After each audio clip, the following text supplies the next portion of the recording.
Hey everybody, and welcome to a quick Saturday edition of The Press. It's the weekend getting underway at the Masters Tournament. I'm Ryan Ballingy. Thanks for being here. This will be a shorter show, maybe like 10, 15 minutes is what I'm aiming for here. Just to give you an update on things happening in the Masters Tournament and then trying to strategize some ways to think about how to bet this weekend.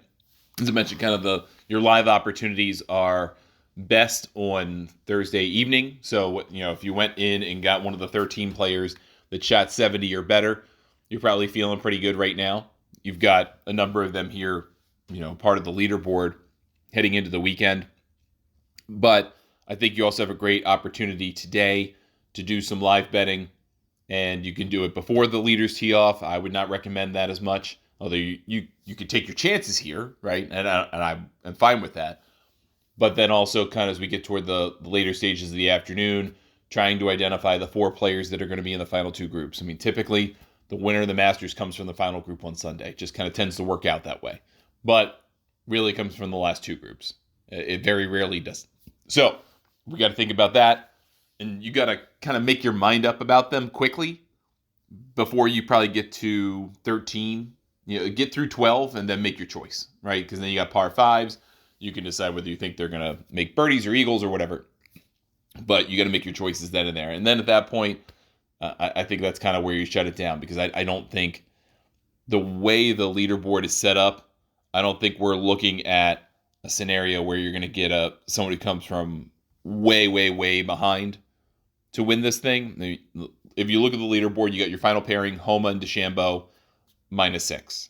You've got Scheffler in there at -6. He's playing with Nikolai Højgaard, who's first, because Scheffler went and made 6 under total last. So they go in front by 10 minutes. Then you got Cam Davis and Colin Morikawa at 225. And they're on 3 under total.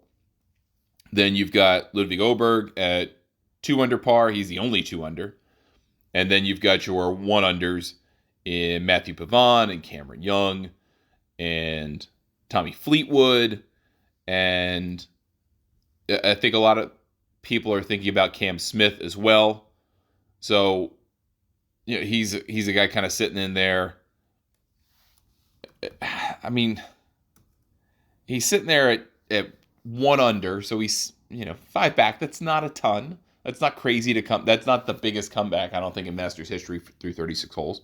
So I think there are a lot of people who are going to find themselves putting some money on him today, hoping he can make a solid comeback and get himself just maybe 2 out of the lead and try to find a way in one of those last 2 groups.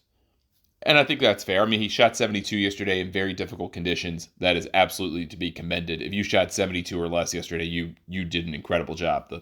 The course average was close to, if not exactly 75 yesterday, 3 over par. So in very, very difficult conditions, especially for the players who played late, you did something if you were around par. So that's, I think, probably, maybe the evens still have a chance. So that brings you down to 21 players.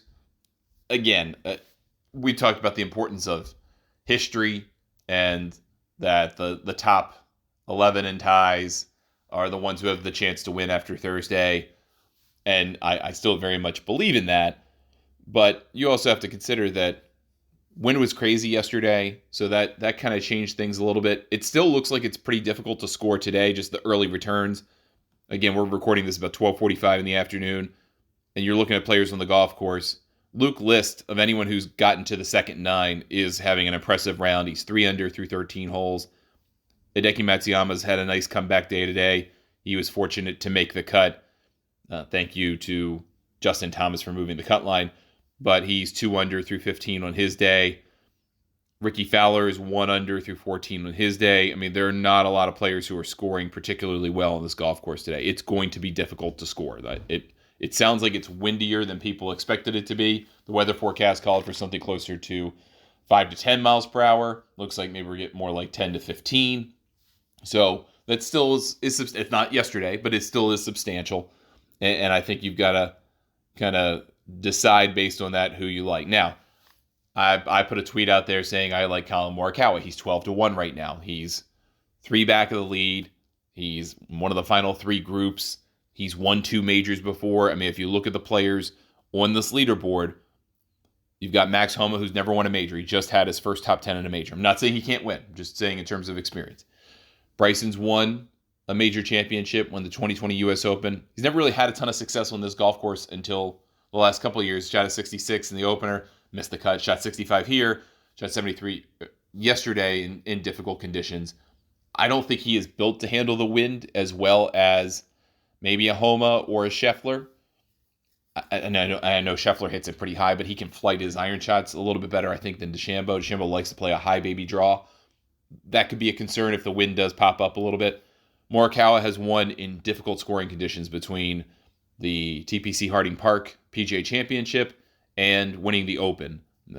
Those are not easy places to win majors. So I'm willing to look at him at 12-1, even though he did not shoot 70 or better in the first round. So he is not one of the 13 players who technically have a chance to win if history holds. Of those players who are anywhere near it right now, right? Because Cam Smith didn't shoot 70 or better. So if you're going to bet on Cam Smith, then you're bucking that trend. If you're betting on Collin Morikawa, you're bucking that trend. If you're betting on Nikolai Højgaard, you're bucking that trend, the historic trends of experience in the Masters. If you're betting on Ludwig, historical trends, you're bucking that trend too. So and Ludwig shot over par in the first round. He did not shoot 70 or less. So if you're betting on him, you're kind of working against history to a degree here. So you have to be cognizant of those things. So of the players who are at even or better through 2 rounds, here are the players who shot 70 or better: Homa, DeChambeau, Scheffler, Højgaard, Cam Davis, Matthew Pavon, Cameron Young, Danny Willett, Ryan Fox, Ben On. And then your evens, none of them shot 70 or better. So if you're trying to kind of piece together history, you got to be 1 under or better right now to have a chance to win this tournament, right? There's of the people, the remaining 70s, Will Zalatoris is +2 and on the golf course. Corey Connors is +2 and just started his round. Joaquin Niemann shot 70, shot 78 yesterday. Basically played himself out of it. He's 10 back. That's just too much. So I think you've kind of limited the field down to basically the 1-unders or better. And then historically, you're probably going to take out Ludwig. You're probably going to take out Nikolai. And you're going to take out guys like Tommy Fleetwood, who never wins in America anyway. You're going to take out Cam Smith, technically. You're going to take out Collin Morikawa, if you're trying to follow trends. That all said, I do like Cam Smith as well. You got to, for one, beware the sick golfer. That's a thing to always think about. He pulled to the last live event with food poisoning in the second round. So, obviously over that at this point, but maybe there's the kind of beware the sick golfer thing here. And he has played well in difficult conditions, right? Played well in wind, plays well in he's won an Open, right? And it was pretty breezy the day he won at the Old Course. So, and shot 30 on the back 9 to do it. He can do it. I think of the players up here, I think you would rule out Pavon for the same reason. I think you would rule out Cam Young. I just don't think he's ready for this. Fleetwood, I would rule out.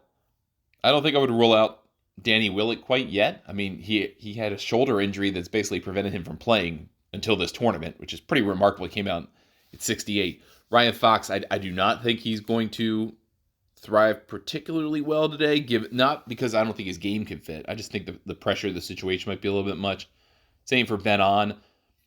So if we're trying to kind of pare this thing down for value, okay, maybe Cam Smith, maybe Danny Willett if you're feeling a little crazy.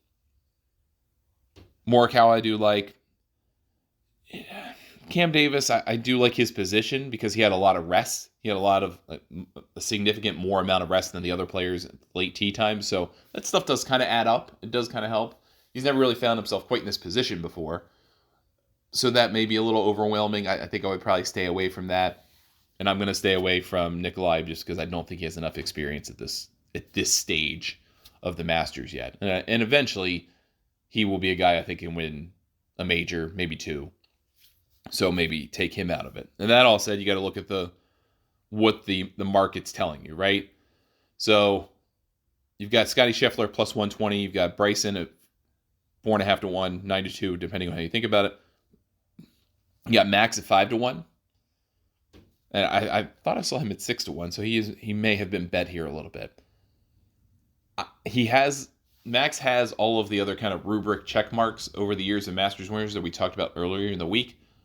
At least 4 wins, Masters cuts, top 10s in major. He's done those things. So he could fit. Bryson could fit, and obviously Scotty can fit. I think then if you pass Nikolai, you're down to 3 strokes. Then you're looking at Cam Davis and Colin Morikawa. I think Morikawa is the best of those options. He's 12-1. Then you got Ludwig at 18-1, which I just kind of have to rule him out. I don't, just based on history, not because I don't think he can do it. I think he can threaten. Now, if you want to think about an end of round leader bet, round finishing position bet, I could be very interested in that because now you've got him at 35-1 to be the leader after the round. I'm not saying he's going to go shoot 67 or 66. You probably have to shoot at least 67 to get yourself a chance from that position to get to the lead. That's an interesting way to kind of think about it. If you want to look at kind of end of round top 5 players, maybe you want to think about Morikawa and Ludwig because those are plus money plays. The leaders are not. Scheffler's minus 900 to stay in the top 5.